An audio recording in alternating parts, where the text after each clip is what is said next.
Good. Welcome, everyone. It is my great pleasure and honor to introduce Mariana Budjeryn today to come give a talk in the first session of the inaugural Global Security Speaker Series. Her talk is entitled Inheriting the Bomb, A History of Ukraine's Nuclear Disarmament and Why It Matters. So Mariana is a senior research associate at the Harvard Kennedy School with the Managing the Atom program, as well as part of the National Academy of Sciences. Her research and analytical contributions have appeared in the Journal of Cold War Studies, Non-Proliferation Review, Foreign Affairs, Washington Post, Boston Globe, the Bulletin of Atomic Scientists, War on the Rocks, and the publications of the Woodrow Wilson International Center for Scholars, where she is a global fellow. So just to say, we are really honored today to have you join us. Before we kick it off, just also a quick word of thank you, both to the Pardee School and to the Center for the Study of Europe for hosting and sponsoring this wonderful first event. And this is also part of the Europe in the World series, which is an initiative of Professor Kaya Schilde, the Jean Monnet Chair in European Security and Defense. And so to give a little bit of background on the Global Security Speaker Series, this is a new speaker series that's aiming to bring together scholars and practitioners around global security issues, while also celebrating the strong regional expertise that exists at the Pardee School. And so our next event will be on May 2nd. We'll have Umar Ba come talk to us about the pacification of Madagascar. So Mariana, please take it away for about a 30-minute presentation, and then we'll open it up for Q&A from all of you. So thank you again. Thank you, Sanne, for inviting me, and thank you, Pardee School, and all of you for coming here this, early afternoon, I suppose, for this talk. I suppose the second part of the subtitle, Why Ukraine's Nuclear History Matters Today, and the history of its nuclear disarmament, is probably the easiest to answer. Right? There's a major conventional war in Europe. There's hundreds of thousands dead now, and the war is going on into its third year. Things like war crimes, mass graves, civilians losing their lives, extrajudicial killings, gang rapes, a generation of kids growing up in war shelters, in bomb shelters. That's no longer something relegated to history books.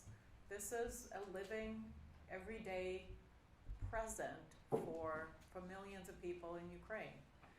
And so when we think about this, and when we think, well, yes, even if Ukraine prevails at some point, whatever that might mean, with its resilience and perseverance and bravery, and with Western help, even when that happens, these losses will never be,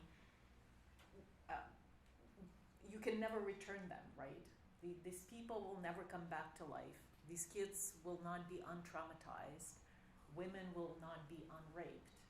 And when you think about it, you ask, well, what could have prevented this in the first place from happening? And to this question, when we start thinking about this question, the history of Ukraine's nuclear disarmament really comes back front and center. Because in 1991, when the Soviet Union fell apart, collapsed, part of its giant nuclear arsenal was left on Ukraine's territory, along with some other shards of military-industrial complex. And by 1994, Ukraine decided to surrender this inheritance to join the Treaty on the Non-Proliferation of Nuclear Weapons, then PT, as a non-nuclear weapon state, in exchange for a deal. It negotiated a deal that included financial compensation for the fissile materials, so the nuclear materials contained in the warheads, but also sort of a security political component, so-called memorandum of understanding regarding the security assurances to Ukraine in connection with its accession to then PT. And it contained certain security commitments of the nuclear states, 3 nuclear states, the United States, United Kingdom, and the Russian Federation, these 3 states being the depository states, sort of the guardians of the NPT, to respect Ukraine's territorial integrity, internationally recognized borders, abstain from the use of force or threat of force, any force, not just nuclear force, against Ukraine, and of course the so-called negative and positive nuclear security assurances that are pledged by nuclear weapon states to all non-nuclear weapon states, parties to the NPT. And fast forward to 2014, one of the assurers breaks these commitments, annexes part of Ukraine, the Crimean Peninsula, instigates a war in eastern Ukraine, the Donbass, that lingers on for 8 years before it launches a full-scale invasion that puts the survival of the entire country in peril. So Ukraine's nuclear history suddenly becomes very relevant and very important. And let me say, this has not always been the case. When I started this research project, embarrassingly long time ago, as a PhD student, in 2010, 2011, I had to actually fight tooth and nail to keep this topic as my dissertation topic, because I was told, like, these are the margins of nuclear history. Why do we need to know about? What are the implications of this story? When else will we see another nuclear superpower break apart and kind of these dynamics repeat themselves? And this was, I guess, the case of stubbornness paying off, where I stuck to my guns, figuratively speaking. And after 2014, nobody really asked where's the relevance of this research, even if empirically turns out that we knew very little about the story. And I encountered it as a researcher, certainly after the topic made its comeback into public discussions and political discussions in Ukraine and elsewhere after 2014. Roughly speaking, 2 sort of narratives emerged, right? 2 kind of simplified stories about Ukraine's nuclear disarmament. One, in Ukraine, it was a narrative of regret. It was the story of, we had the world's 3rd largest nuclear arsenal, and we gave it away for nothing, and now look what happened. We gave it away for some kind of security commitments that were not worth the paper they were written on, and we should review our decisions. So that was kind of one narrative. The other narrative, more prevalent here, if you can even call it a narrative, it was really one of oblivion. So very few people remembered this even happened. And those who did, even people who were part of shaping this policy back in the early 90s, would say things like, well, Ukraine didn't have a choice. This outcome was overdetermined. These weren't even Ukrainian weapons to give up. They were Russian weapons. They had to be repatriated to Russia. Ukraine didn't have command and control over the weapons that were in its territory. And as someone who spent, again, embarrassingly long time researching this, my take is that the truth is somewhere, small t, truth, is somewhere in the middle. The story is more complicated, as it usually is, and more nuanced than either one of these narratives position. So what I'd like to do right now, I'm not going to take you through sort of the chronological order or the story of the book, but I'll focus on 3 main takeaways, 3 main points that I think might be relevant from the Ukrainian story for us today. And one is that Ukraine, it turns out, did have options, and it did have agency in this story. It is very true that Ukraine inherited, a lot of weapons, and over some of these weapons, it truly didn't have the command and control. All of that was very highly centralized, was, in the hands of, in Moscow. But it is also true that Ukraine did not just inherit the weapons. It was part and parcel of the Soviet bomb project, of the Soviet strategic deterrent project. It had very high capacity in building delivery vehicles And we know that nuclear warheads are only a part of a nuclear deterrent. You build a warhead, but you can't deliver it to target. It's nothing but a target in your territory. You have to be able to deliver it. And Ukraine had one of 3 main producers of strategic missiles, intercontinental ballistic missiles, in the entire Soviet Union. In fact, in 1991, at the time of Soviet dissolution, the estimation is that about 70% of strategic missile warheads in the entire Soviet Union were deployed on Ukrainian-made missiles. So the bulk of Soviet deterrent was riding on Ukrainian-made missiles. They were produced by Pivdenmash factory, Yuzhmash in Russia, in eastern city or central city of Dnipropetrovsk at the time, now Dnipro. It had very good nuclear physics. It had scientists with clearances in the Soviet bomb project. In fact, already after the book came out, I met a man, was introduced to me, who was Ukrainian ethnically and moved to Ukraine in 1992 from Moscow shortly after the Soviet dissolution.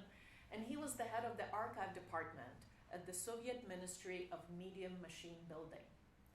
Now, those who know that the Ministry of Medium Machine Building was the Ministry of all things nuclear. It was a cryptic name that kind of camouflaged a ministry that was in charge of producing nuclear weapons. This man had access to all of the archives. And he said that for the next 2 years, he could come in and out and, see his colleagues in Moscow with the same pass, go through the, security that he had before 1992 when he resigned. Because it was a messy time, right? So with all these human and technological factors, if there were a will in Ukrainian political kind of establishment, if there were determination to develop, to convert this inheritance into a fully fledged nuclear deterrent, there was certainly a way. It wouldn't have been cost-free, and I'll talk about this in a little bit, but Ukraine did have choices. It was a missile-building country. It had aircraft construction. It had nuclear physics. It had a research reactor. It had a certain quantity of highly enriched uranium on its territory. And if we think about kind of the length that determined proliferators like, say, Pakistan or North Korea go to acquire all of this technology, we can appreciate just how much of the proliferator's starter package, if I could put it that way, Ukraine had at the time, that it could leverage and could have converted into a deterrent that suited its strategic needs, if it was Russia that Ukraine was intending to deter. Another thing that Ukraine sort of had alongside with Kazakhstan and Belarus to other former Soviet republics that inherited parts of the Soviet arsenal was a claim to be legal successors to the USSR. Now, that's a claim that no other aspiring proliferator really had. USSR was a nuclear weapons state recognized under the NPT. It ceased to exist as a subject of international law. It fell apart. And so there was a process of succession. Now, it happened to be that the international community, kind of commonsensically, but also on the basis of international legal prescriptions, recognized Russia as the sole successor to the Soviet Union in the nuclear realm.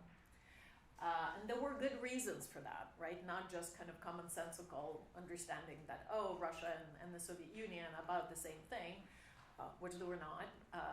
But in the popular and even expert imagination, those two things still, to my amazement, are conflated, used interchangeably.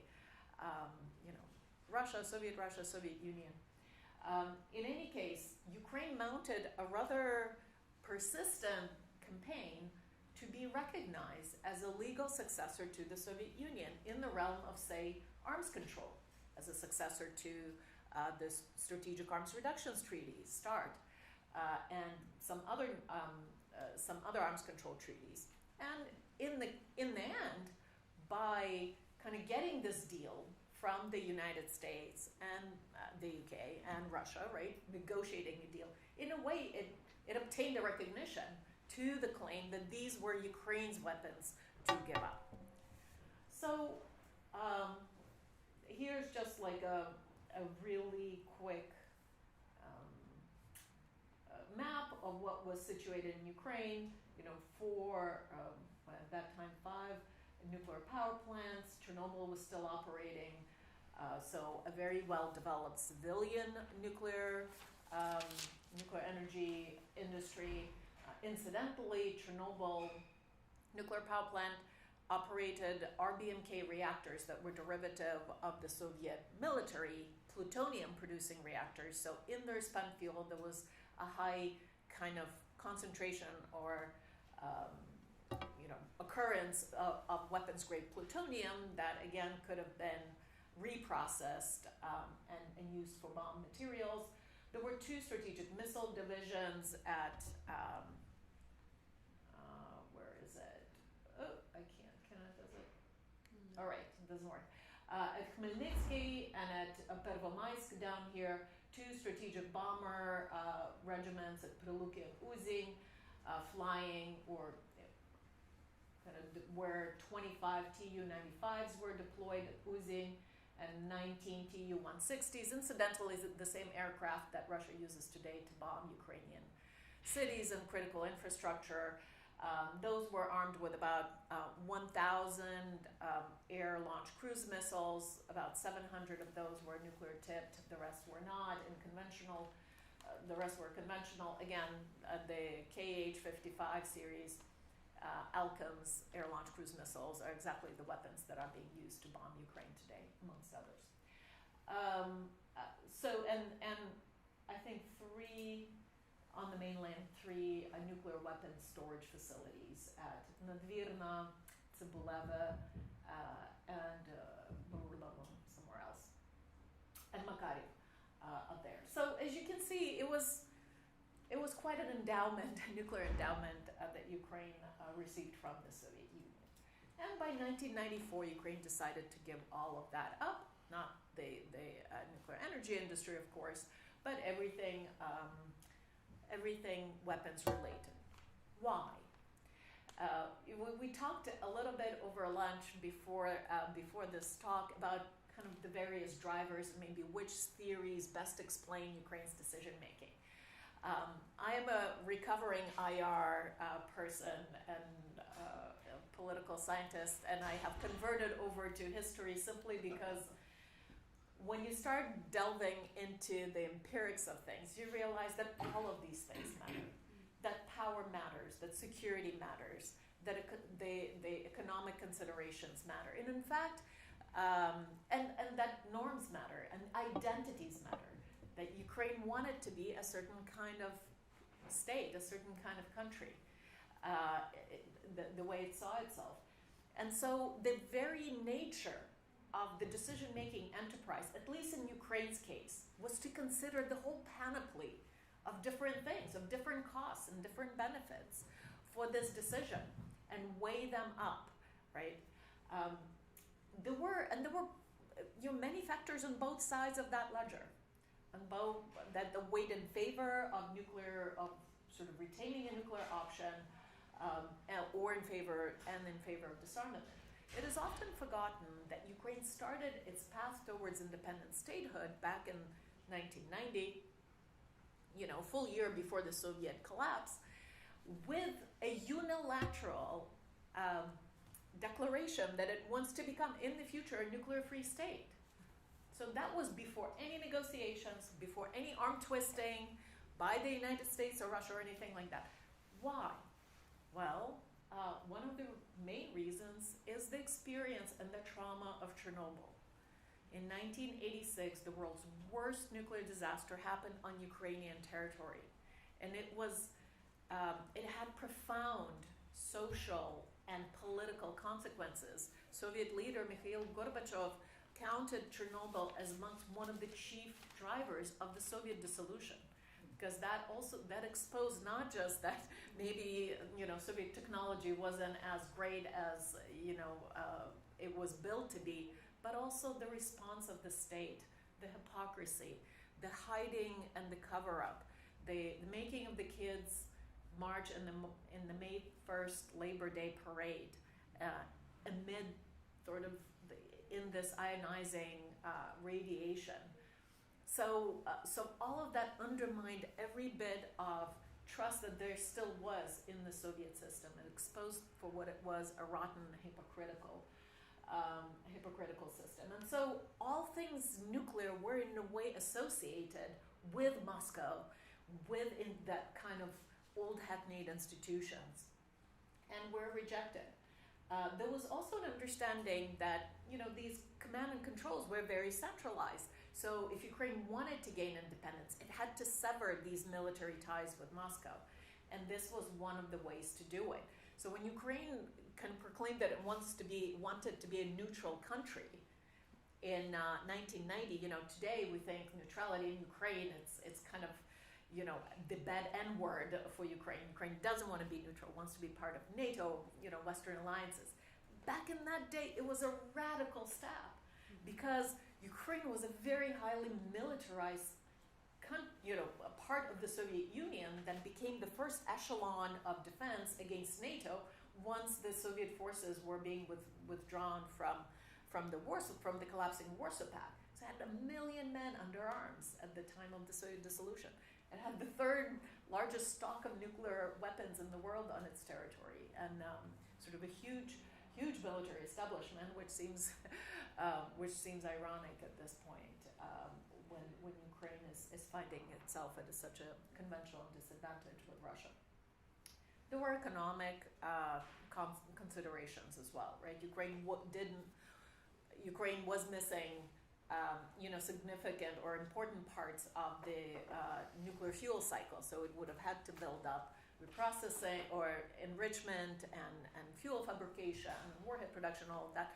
These things took money, and amid a severe economic crisis, it would have been a really tall order to try and convince the publics that the money should be diverted there and not elsewhere. Not to mention that Western economic aid from international institutions such as the World Bank and the IMF hinged on the resolution of the nuclear question to Western satisfaction. Of course, Russia and the US saw eye to eye on this, right? It was a time of great optimism about this possibility of cooperation between former Cold War adversaries, right?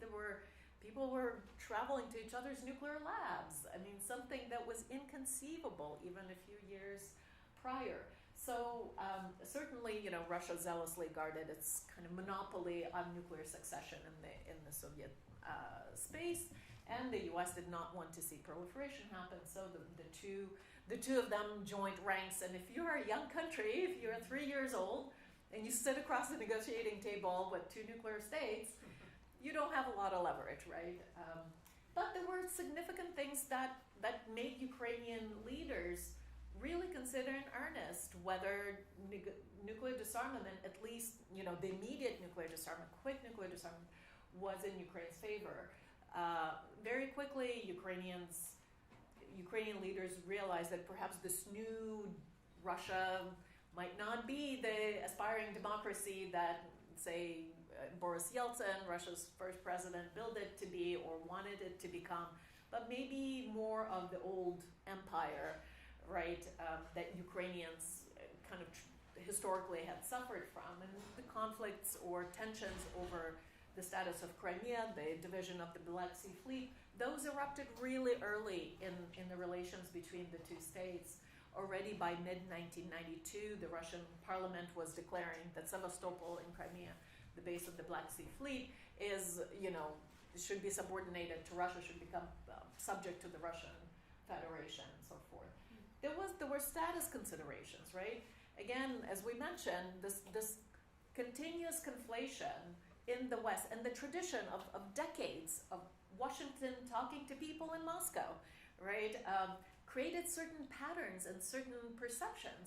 Whereas when the Soviet Union broke apart, it was as if suddenly, where did these Ukrainians come from and who they are and what do they want, or the Kazakhs or the Azeris or the Azerbaijan. So the U.S. had to establish diplomatic relations, and also learn a lot about the interests of these new states. And for Ukraine, it was really important that Ukraine was recognized not just as a new sort of state, right, new democracy or aspiring democracy at that point, I suppose, but also kind of for the status that it had, was a contributor to the Soviet project, right? And had some claims towards to the legacy, including the nuclear legacy of the Soviet Union.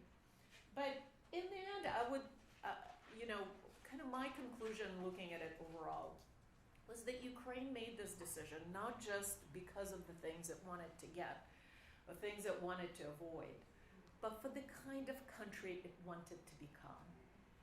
It was emerging out of this, communist totalitarian empire. It wanted to be a democratic state, a European state, right? And so it wanted to join the international community on good terms, and it was made clear to Ukraine in no uncertain terms that, playing with the nuclear issue was not going to get it anywhere, was not going to score international brownie points, if you will, for Ukraine. So Ukraine wanted to be part of this kind of community of nations, join the international community on good terms, and that kind of swayed this calculation ultimately in favor of disarmament. Another takeaway is that the world that Ukraine was joining was not a free-for-all. It was a very densely saturated world with international institutions and norms and ways of doing international business, right?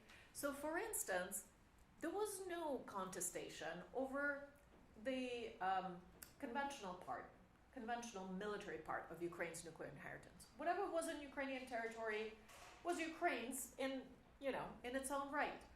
But because of the existence of the NPT, that was this large international regime that defined which states are nuclear weapon states, which states are not, it provided grammar for the nuclear world, and it governed the rules of possession, right, and the rules of engagement in the nuclear world.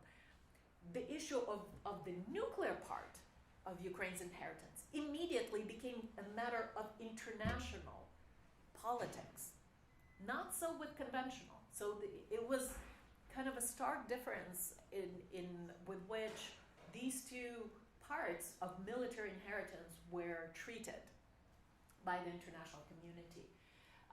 In addition, any claim that, say, Ukraine or even Kazakhstan initially made to be sort of a temporary nuclear state in recognition of their succession rights, or to have ownership but not possession of nuclear weapons, those could hardly be reconciled with the kind of very stark binary nuclear, non-nuclear within the Non-Proliferation Treaty. You couldn't join the Non-Proliferation Treaty as a temporary nuclear state. It just didn't exist, a category that did not exist in international normative space. And for Ukraine to argue that it, for instance, might join the NPT as a nuclear weapon state, as a successor to a nuclear weapon state, would have defied the so-called object and purpose of that treaty. So in succession rules under the Vienna Convention and international treaties, whichever succession rule you choose, that should not defy the very purpose for which the treaty was signed. And so for Ukraine to join as yet another nuclear weapon state would have defined the purpose of the Non-Proliferation Treaty and was thus not sustainable in international legal terms as well as in international political terms. And so Ukraine realized it could only be nuclear in whichever shape or form outside of that regime. And that was, again, a space where Ukraine did not want it to find itself at the time. I'll skip about the arms control architecture, but I'll be happy to talk about this in more detail in Q&A. And finally, my third takeaway is about the famous, or now infamous, Budapest Memorandum, and that's the Memorandum on Security Assurances that was signed at the time of Ukraine's joining of the NPT. Now, it is true that it was not a legally binding document. Ukraine wanted to negotiate one, but the United States did not go along with that, primarily because for a legally binding treaty, the president would have had to go to Congress for consent for ratification. And if you're a US president and you can achieve your foreign policy goals without going to Congress, you certainly do it, and you don't squander political capital on that. So, clearly US had enough leverage to get Ukraine to agree to this deal without the legally binding bit. But also,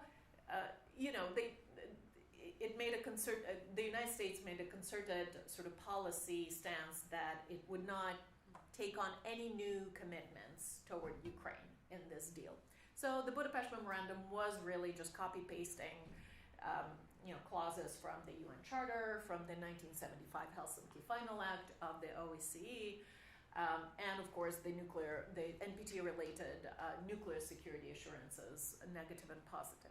And still, my argument is that it is an important political document. No other country joined the NPT with such a document attached to the instruments of ratification, right? So with that move alone, the Budapest Memorandum has become part and parcel of the broader non-proliferation regime and its architecture. And so the breach of it, as much as it, kind of is unfortunate for Ukraine, it's also very unfortunate for the credibility of the entire non-proliferation regime and the assurances that, the powerful states, the states that have been singled out and given the recognition of having a special status under this regime, with the view of not abusing that status, that really has created very, very poor optics for the non-proliferation regime. Now, it seems that, in Ukrainian, the assurances are translated as guarantees, and that was a strategic move, and incidentally in Russian as well.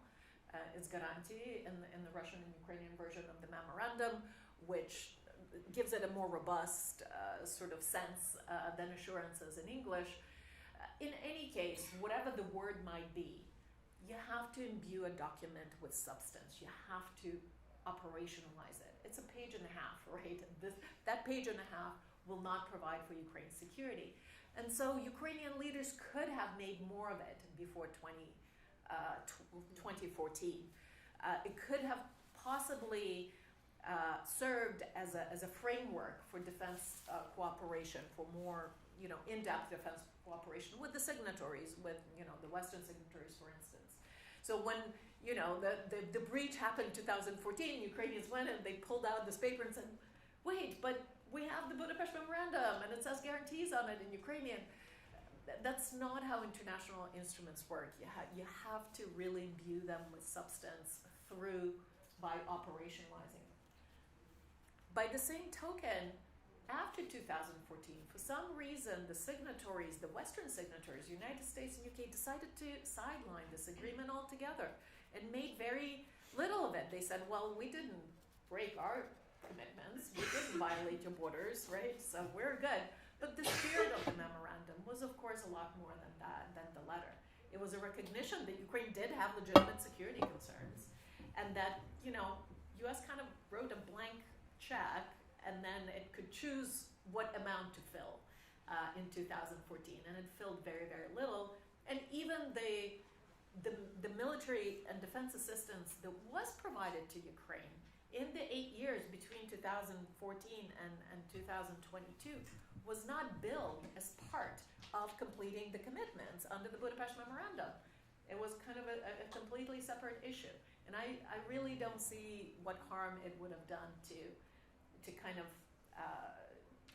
elevate this document a little bit more. But the general point is, if an agreement of any kind comes easily to a great power, does not impose costs, it's just as easily broken, right? There has to be costs associated for everyone with the signing of a deal. Otherwise, there's no cost to break it. And so with my final slide, and I know I went a little bit over time, let me just touch upon the consequences for the broader global nuclear order, as it were, that might. I mean, I'm not making any strong claims here, right? This is still very much a story in process, and a story that's developing. If we conceive of a global nuclear order as consisting of two sort of complementary, but also interlocking and also sometimes contradicting subsystems, a system of deterrence, right, where kind of all of the nuclear possessors belong with everything that delivers their nuclear deterrent and their doctrines and everything like that. And then alongside a system of nuclear restraint, which includes all of the non-nuclear weapon states, that we see that these systems get, different sort of impact from the war in Ukraine. On the one hand, it seems that nuclear deterrence, as much as I hate to say it, it works. It is working to constrain this war. 2 years and plus into the war, it's still contained with original 2 belligerents, Ukraine and Russia. Nobody else has joined the fray. Every weapon system supplied to Ukraine is considered very carefully for its escalatory potential, justifiably so, right? Russia is a nuclear state and has not shied from using that to inaugurate the invasion, right? Remind that anyone who would, intervene would suffer consequences not seen in history, whatever Putin said on February 2024, and has repeatedly used this nuclear card, has repeatedly invoked the specter of nuclear weapons in prosecuting its war in Ukraine. And it's not crazy. It does make a difference. It has an effect. It does matter that Russia is a nuclear state. If Russia weren't a nuclear state, the response, I think, of the Western world would have been a lot different to this war. And Ukraine provides sort of a negative example of what happens to a country that's not protected by a nuclear deterrent, neither of its own nor extended by an ally. The post-Cold War settlement, with the consecutive NATO enlargements, to Ukraine's west, and increasingly revisionist Russia to Ukraine's east, left a Ukraine-sized security vacuum in Europe. So the next conventional war would erupt in that security vacuum is not a crazy proposition. This is what we political scientists would, deduce even on the merits of our theories, right? Now, the system of nuclear restraint has respectively taken a blow.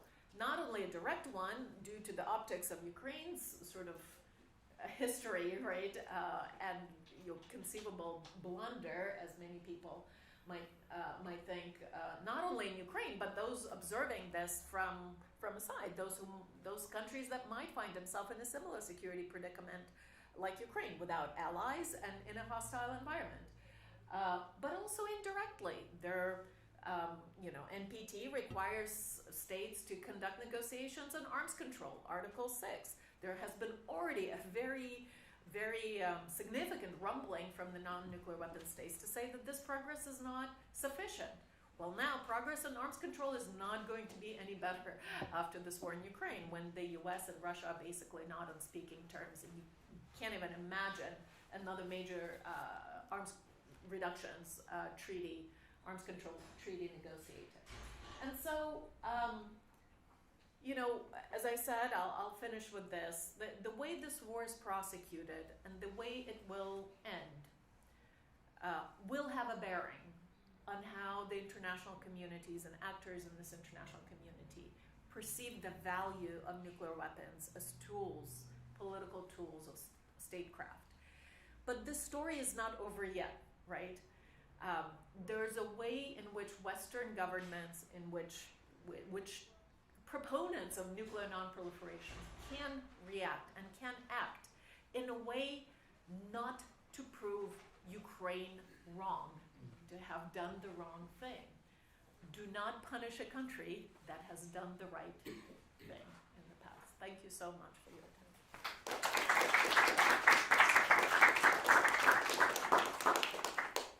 Thank you very much for a very rich talk. I have copiously taken notes. This was phenomenal. And we already have a couple of people lined up in the Q&A.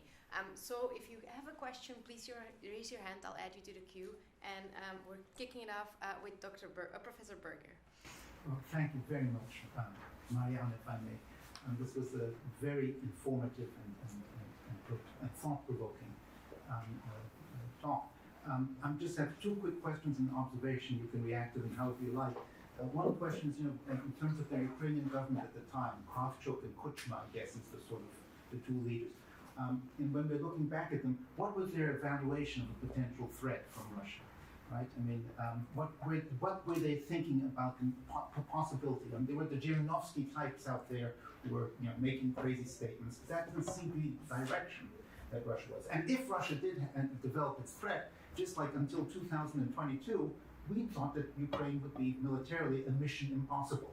We couldn't possibly provide real conventional security guarantees. And when we were asked to do that as late as 2008, 2009, the Romanian NATO summit, the answer was no. So this is all before NATO expansion, even the consensus on the necessity for NATO expansion had taken place. So when we evaluate this, how did the governments at that time? Also the second one, which would be sort of the real side, balance of power, but on the other side also at the time, I have endless debates with some of my friends, including one person I've met here is my colleague Vesko Karsevich, who knows the region extremely well. We didn't know how Russia was going to evolve. It seemed that Russia really was moving in a different direction. And sort of like to have, was that a crazy idea? Was that always doomed?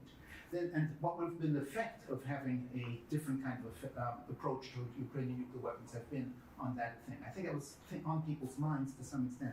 The second question, non-proliferation concerns. The dominant issue which people like Sam Nunn and others were pushing these issues, and people in the US government who I spoke to sometimes obliquely to about these issues, was the main concern was loose nukes, right? I mean, we just had the North Koreans move in this direction. We had the South Africans move out of this direction, right, from giving up its nuclear weapons program.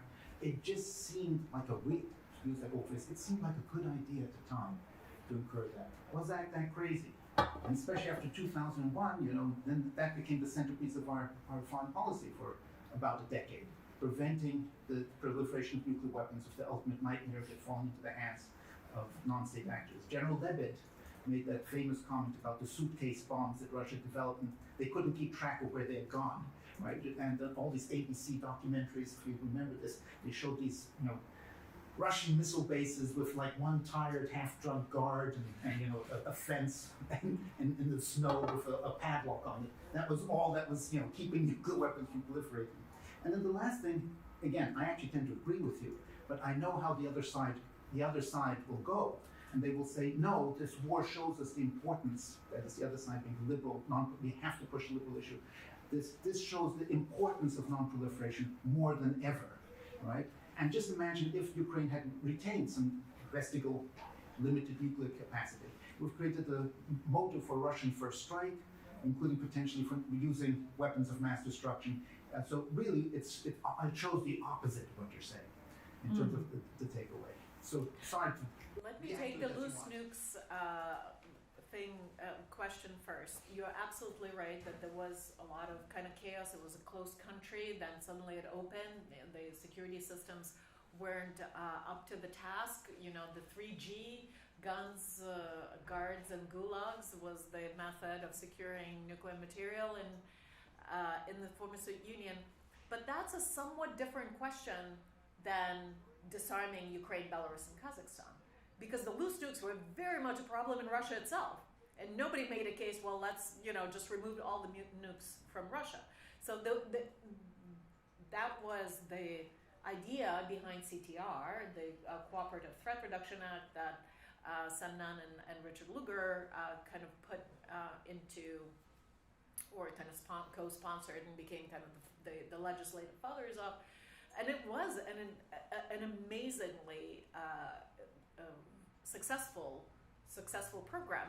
But that was somewhat different to the actual non-proliferation issue, meaning not proliferating to Ukraine, Belarus, and Kazakhstan. And of course, those were not exactly proliferators in the traditional sense, and that's where some of the disconnects were. Ukrainians and the Kazakhs were like, wait a minute, we're not breaking any norms, we're not pursuing nuclear programs in defiance of any international commitments that we made, we're not hiding nuclear material, we're part and parcel of a nuclear weapon state. Like, you can't, it was a square peg that you really couldn't hardly fit into the round hole of the non-proliferation regime.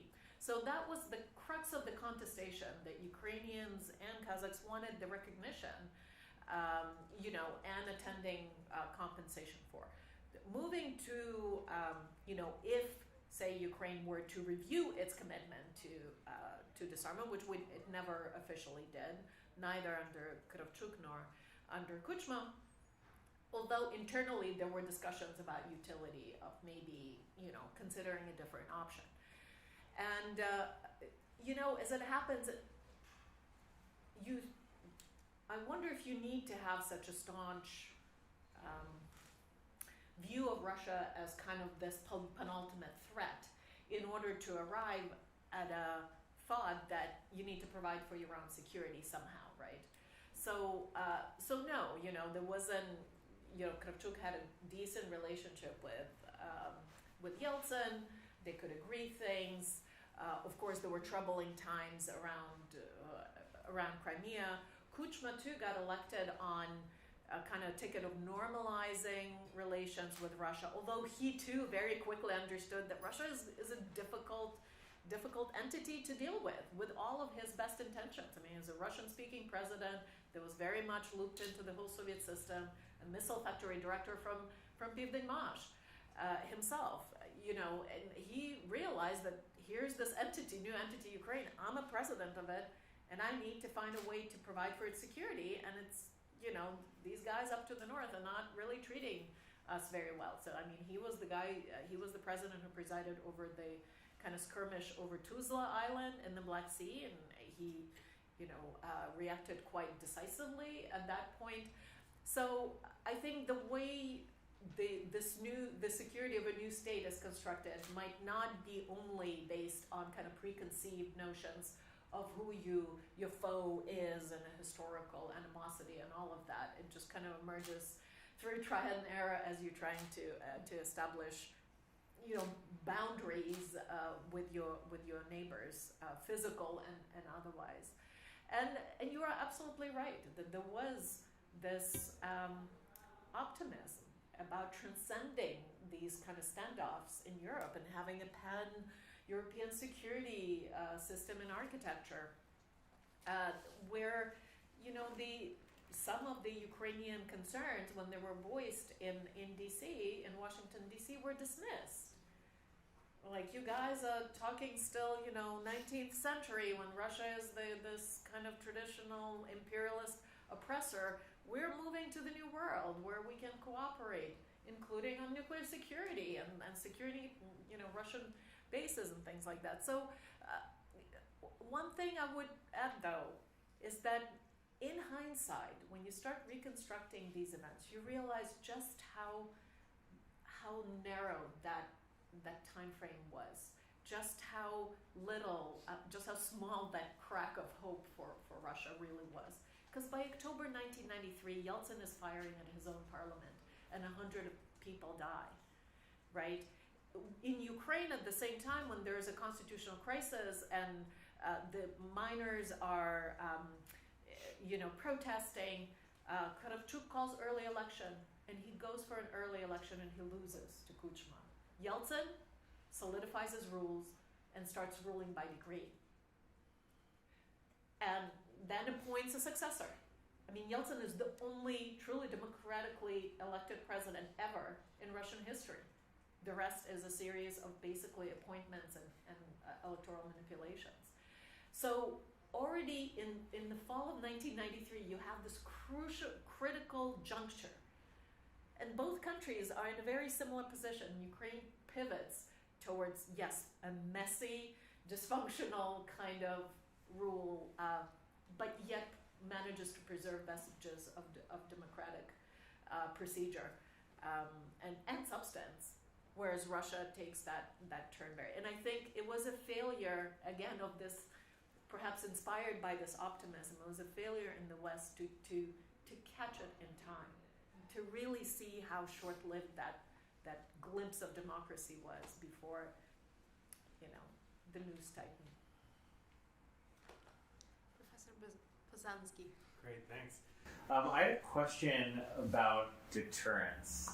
So you described it, I think, as deterrence succeeding, because the West has had to carefully calibrate the amount and type of weapons it's providing to Ukraine to attempt an escalation, which I think is right.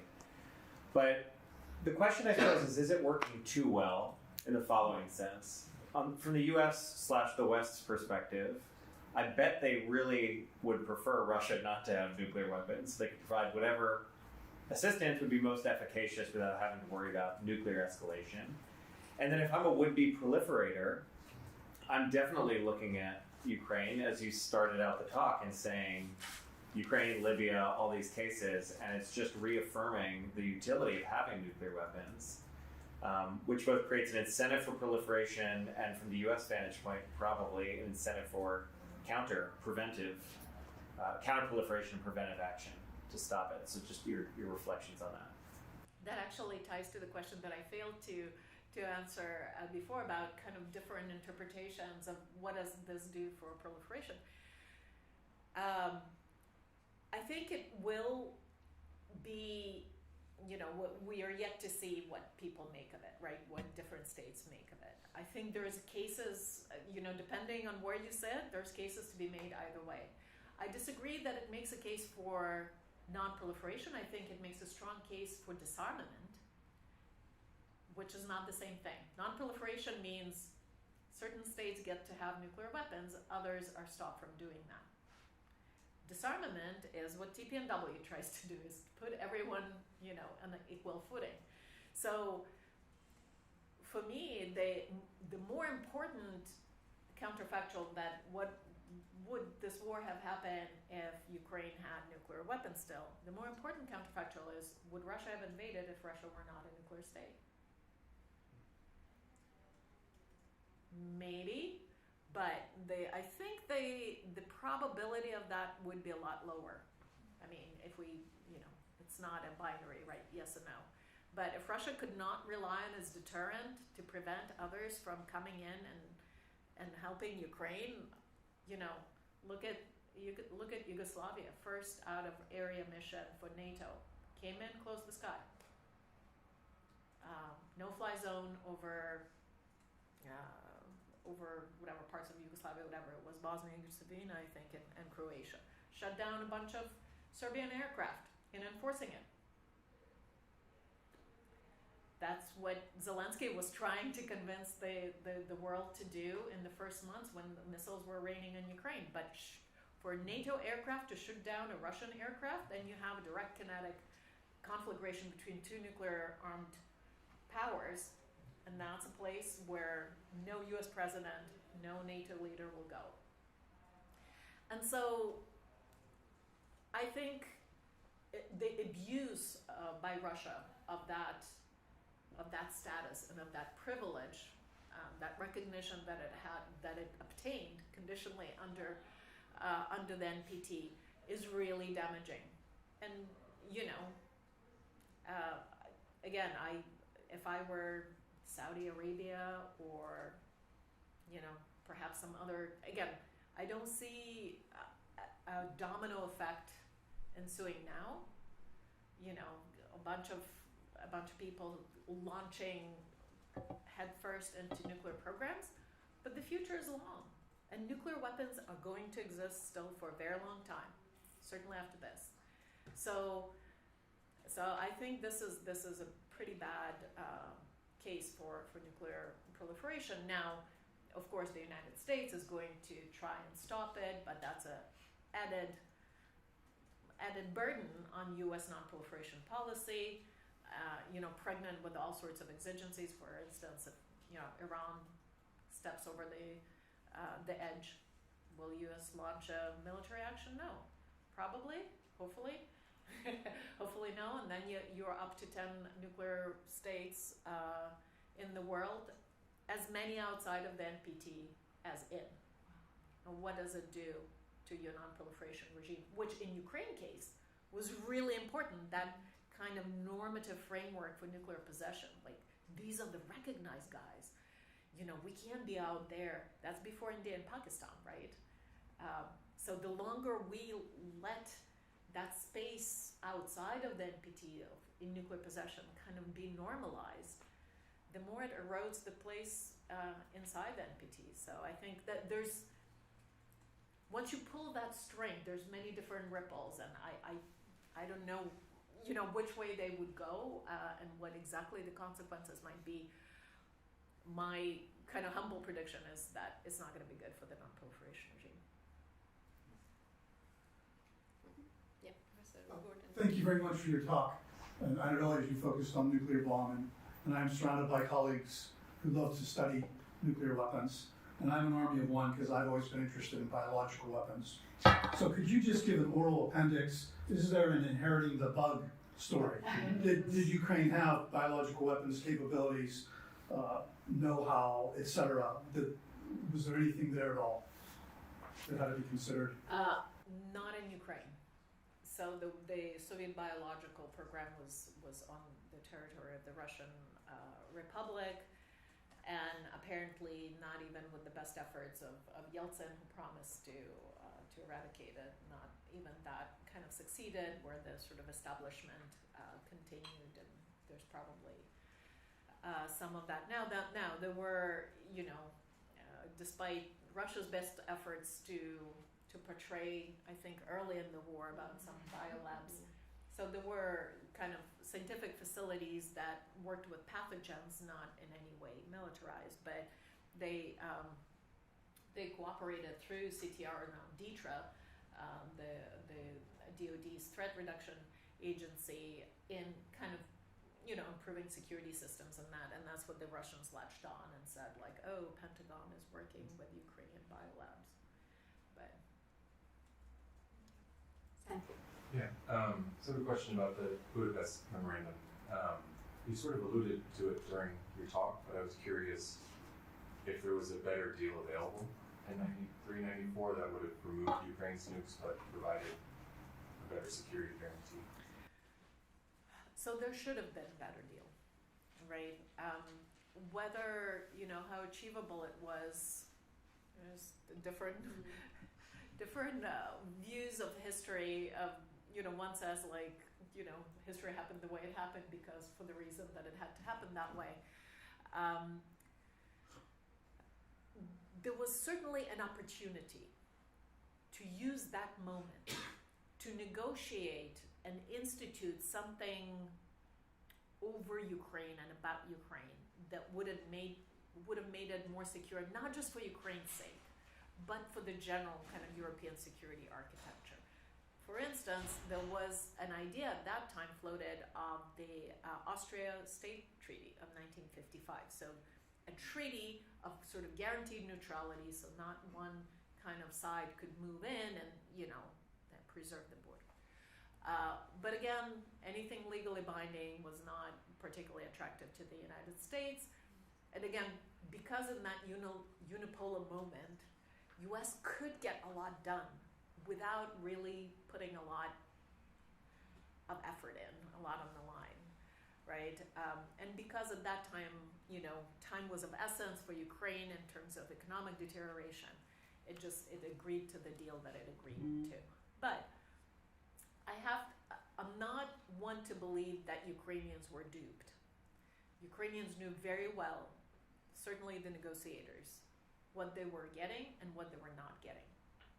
But there was kind of, outside of the written word and the signed paper, there was sort of a recognition of Ukraine's concerns, and there was sort of this narrative of this kind of reassurance that, listen, we're not going to let you guys stand alone if you come under threat. And if you see in 2014, it was actually the people who negotiated the Budapest Memorandum on the U.S. side that were the most, forceful in signing open letters and in arguing that we owe Ukraine a lot more, than we are providing. Ambassador Stephen Pfeiffer, anyways, other people who were Strobe Talbot, who was ambassador at large for Bill Clinton for the NIS. So that team that was in the state and the White House at that point and in the Pentagon, I think they knew well that the Ukrainian disarmament came at a very low cost generally for the United States. I mean, if you look at what the U.S., the expenditure of effort and diplomatic capital for Iran, for North Korea, and to no avail, oftentimes. Like this was started in 91, ended successful in 94, big feather in the cap of non-proliferation. But again, you pay your dues sooner or later in one way or the other. So, Florian, please. Thank you. I really loved the presentation. I actually have a little bit of a follow-up question on the Budapest Memorandum. You mentioned that Ukraine, this was a very extensive treaty for Ukraine, and that Belarus and Kazakhstan, I guess by implication, did not have such extensive treaties. Why was that? Do you mean the Budapest Memorandum? Yes. So it was not an extensive treaty. It was a very short sort of memorandum of understanding. It was a political document, and actually, Belarus and Kazakhstan also got their own Budapest memorandums. They basically used the fruits of Ukrainian negotiating effort to have these copy-paste documents for themselves. That are also kind of now part, registered with the UN and part of the non-proliferation regime. So, they kind of came sort of as three cases within a one bigger case. So maybe just like to slightly shift the question, can you tell us a little bit more about like the pathways in Belarus and Kazakhstan as compared to the one in Ukraine? Right. So, even though all three ended up, denuclearizing and joining the NPT, their paths were very different. And Belarus, for instance, put up no resistance, right? Like somebody said that negotiating with Belarus on the nuclear issue was like kicking open an open door, right? Like they're like, sure, take them away. And there are different reasons for it. It was a differently configured political system. The opposition there did not have, or kind of the anti-Moscow sentiment there wasn't nearly as prominent as in Ukraine, but it was also less kind of strategically important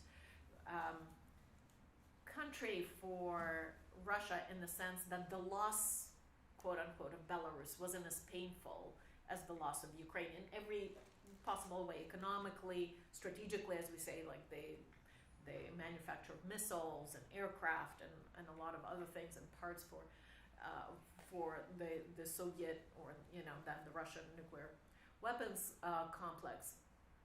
That wasn't as significant for with the loss of Belarus. It was kind of a smaller state, and also proportionally it was far more affected by Chernobyl than even Ukraine. I mean, 25% of Belarusian territory was contaminated.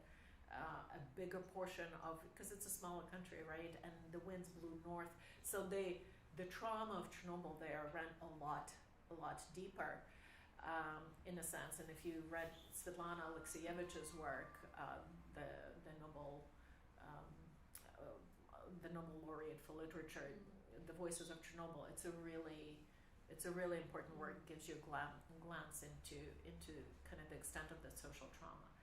So and then under Lukashenko, it went to sort of cooperating with Russia, and even he for a moment there he tried to use the missile division, and they had mobile missiles, the SS-25s, mobile missiles.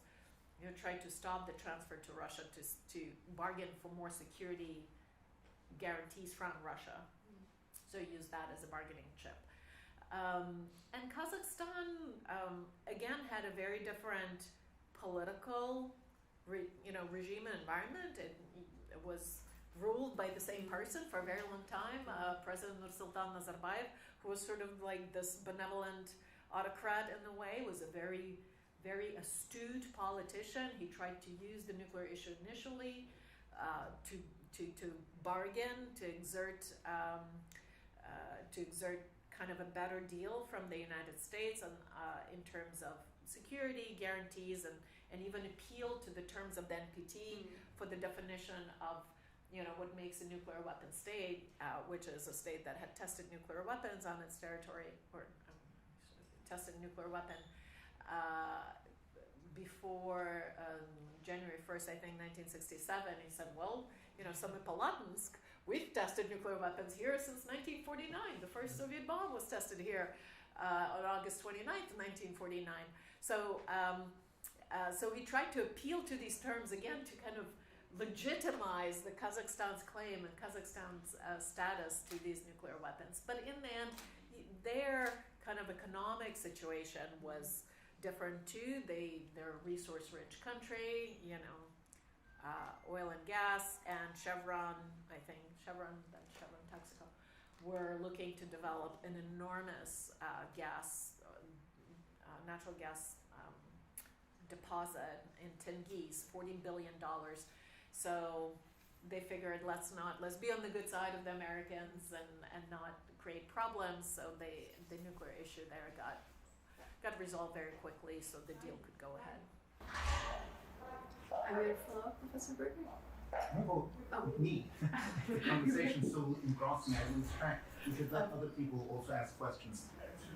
Okay, yeah, so this is, again, in a counterfactual sense, and you spoke about Ukraine making this decision in part in terms of what kind of country it would want to be. Do you think that would have not going through the process, do you think that would have made it much more unlikely for the democratic development that transpired in Ukraine subsequent to this? Had Ukraine sort of kept the option? Especially with something where they had on their territory, but they didn't have full access to it, something compromise of that sort. So, yeah, it's hard. One thing I can say for sure that Ukraine today if Ukraine made a different decision about nuclear weapons back then, it would not be the same country today plus nuclear weapons, right? The country would have taken a somewhat different course of development.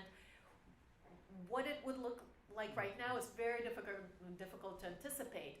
But, I was thinking and kind of considering different options that Ukraine might have had. Ukraine certainly would have had to transfer those warheads out to Russia, right?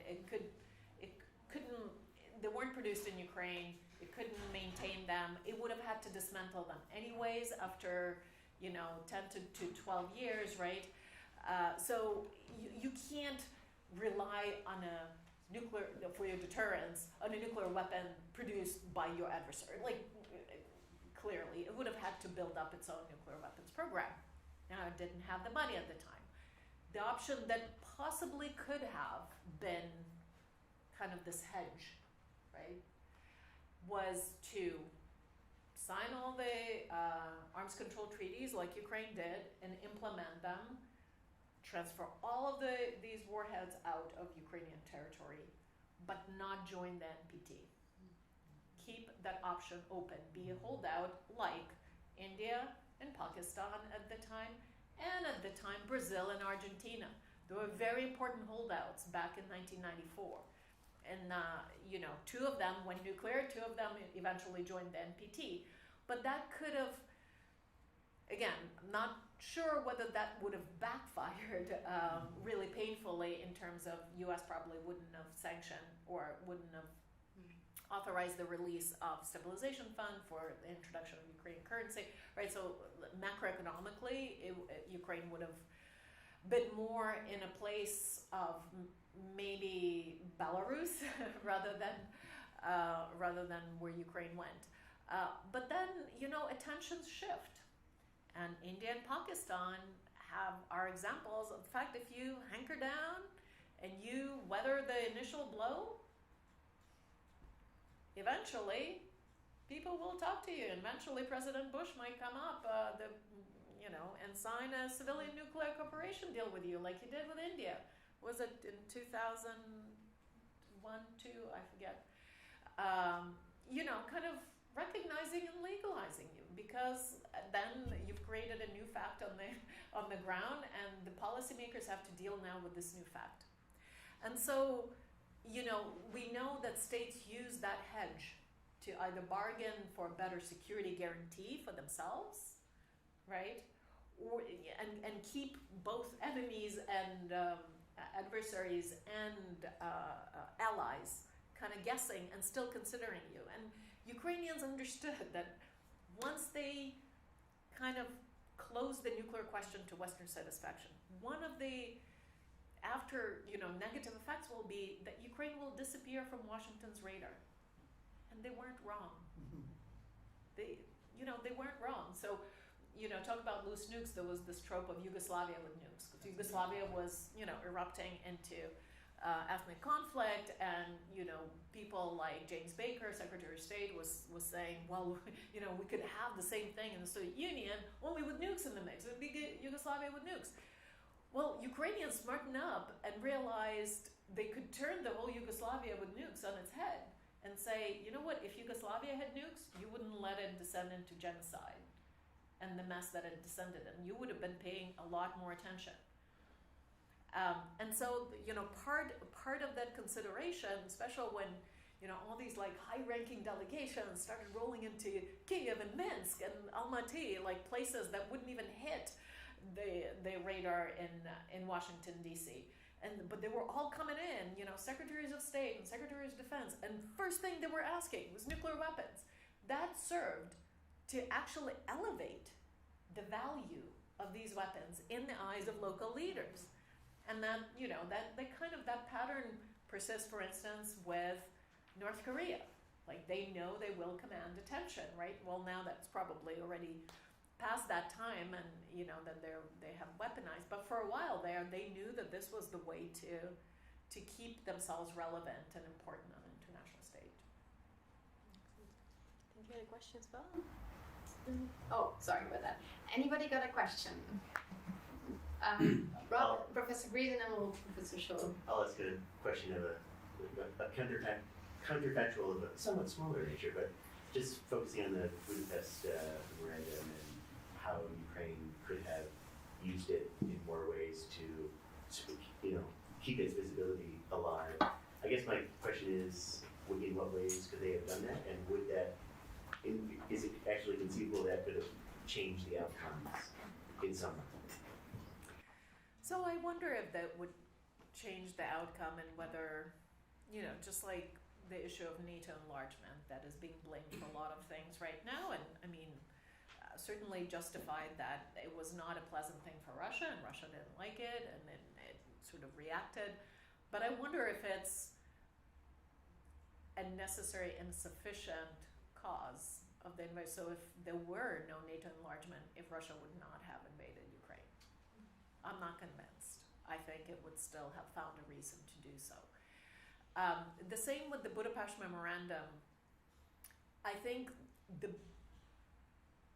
if Ukrainians decided not to sort of just shelve it and sit on it, but started working to operationalize it, as it were, to start going to the Pentagon and talking about like how can we reform our conventional forces to provide for this security. You guys, we met you halfway with the nuclear weapons. Come on, send some military advisors so we can like reform this. If Ukrainians did a lot of that, they would, not just for the sake of the Budapest Memorandum, for the sake of their own security, would have done much better to prepare for any contingencies such as this invasion.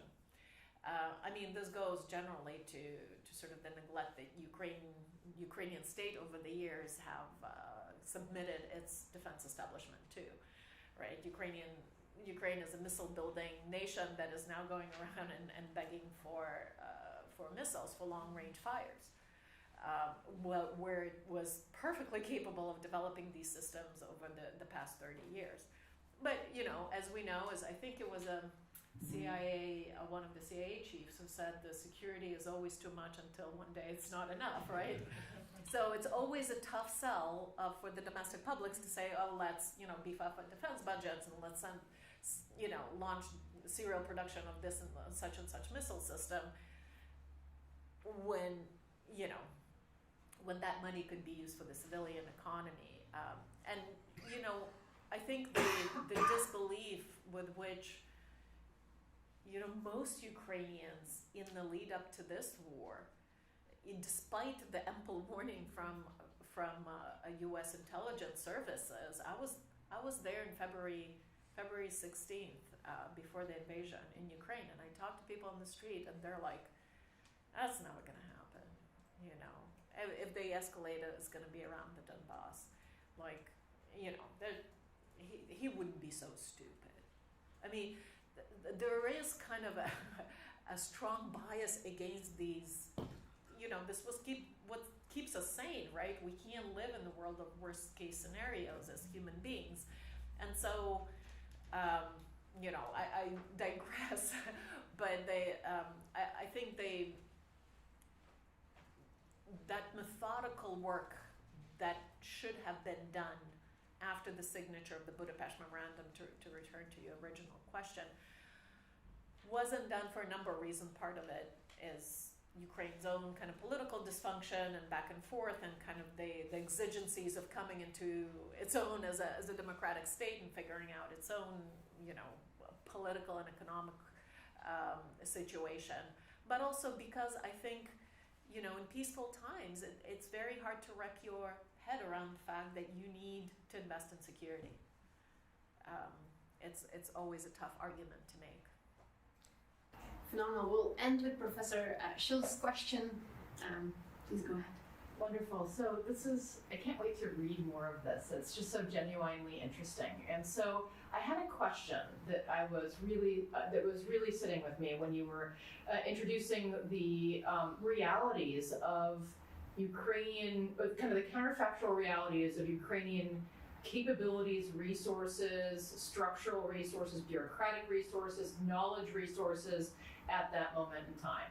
You know, because when I teach Introduction to International Relations, we come over, we talk about this. It's interesting. It's a little 5-minute discussion, or sometimes 20-minute discussion, but it's a wonderful thing to talk about. And we usually say, well, the command and control was, you know, in Russia, and so this was a non-starter. And so this really challenged me in great ways. But I wanted to ask you a brief question, and that is just is that more of a 2023 kind of insight?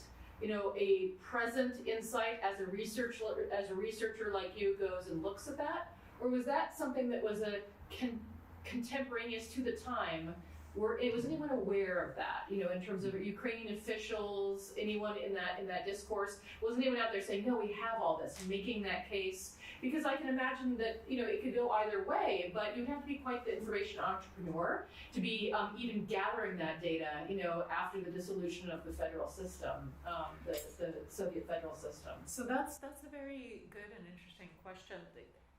The Republican leaders, such as Kravchuk, right, who's the leader of the Republic, and then became a leader of the state, and, you know, this nascent Minister of Foreign Affairs, for instance, and Ukrainian foreign minister, not Ukraine had a diplomatic corps, quote unquote, because it was member of the UN, since the founding member of the UN. But of course, that was kind of more pro forma, and it was under kind of the umbrella of Soviet Ministry of Foreign Affairs. But these first leaders, say in September 1991, when Ukraine declared its independence, but the Soviet Union still existed, and this whole issue of like who has control, who should, what to do with these nuclear weapons, and Americans came in and started asking about nuclear weapons, and Ukraine's Minister of Foreign Affairs said we had to write these questions down and say we'll get back to you later because we didn't know. Yeah.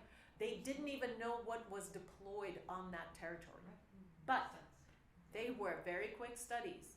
Because then when the Soviet Union fell apart, there was all this military, part of it, and major part of it, all officer corps and whatever, took Ukrainian oath. By early 1992, hundreds of thousands of officers, including officers of the strategic missile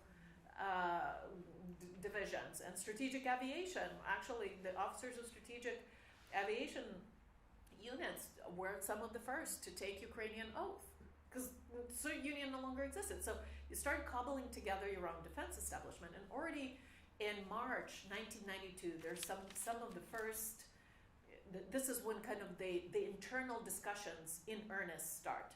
So the equivalent of the National Security Council with the president's office gathers, directors of physics institutes, the people from the Missile Design Bureau, the chief military officers, and says, all right, like, what are our options? What do we have? And this way they begin sort of getting some real information and really in earnest make better informed choices rather than kind of political declarations, but really consider choices in earnest. And people did learn very, very quickly,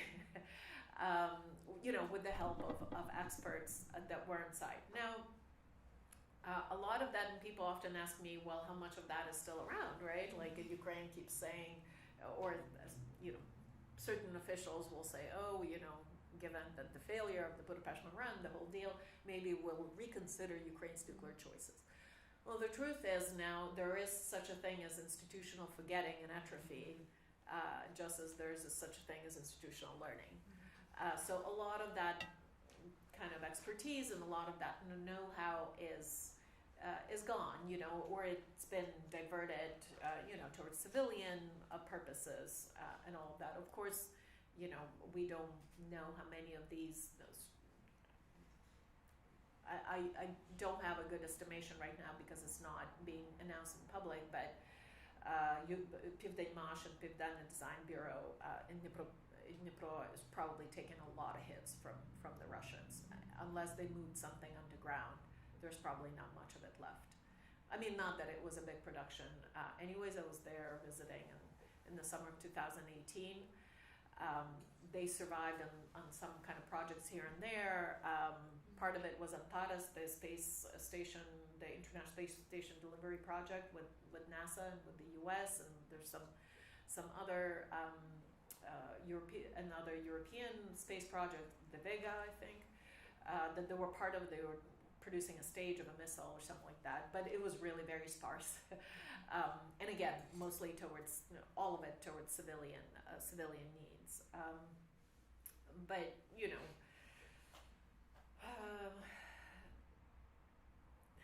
at the end of the day, though, nuclear technology is the technology of the 1940s. It's the stuff the United States was able, of course, with great resources, and you've seen Oppenheimer, the movie, it was able to marshal 70 years ago, and then a war.